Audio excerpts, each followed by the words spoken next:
বনলতা সেন লিখেছেন কবি জীবনানন্দ দাশ। হাজার বছর ধরে আমি পথ হাঁটিতেছি পৃথিবীর পথে, সিংহল সমুদ্র থেকে নিশীথের অন্ধকারে মালয় সাগরে। অনেক ঘুরেছি আমি বিম্বিসার অশোকের ধূসর জগতে, সেখানে ছিলাম আমি আরো দূর অন্ধকারে বিদর্ভ নগরে।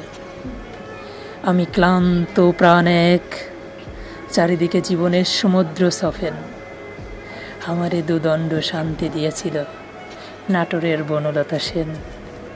চুল তার কবেকার অন্ধকার বিদিশার নিশা, মুখ তার শ্রাবস্তির কারুকার্য।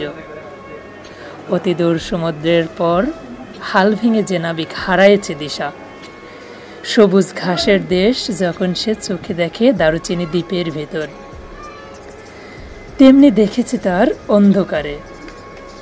বলেছেন সে, এতদিন কোথায় ছিলেন? পাখির নীড়ের মতো চোখ তুলে নাটোরের বনলতা সেন।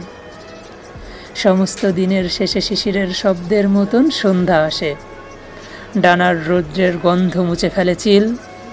পৃথিবীর সব রং নিভে গেলে পাণ্ডুলিপি করে আয়োজন, তখন গল্পের তরে জোনাকির রঙে ঝিলিমিল। সব পাখি ঘরে আসে, সব নদী ফুরায়ে জীবনের সব লেনদেন। থাকে শুধু অন্ধকার, মুখোমুখি বসিবার বনলতা সেন।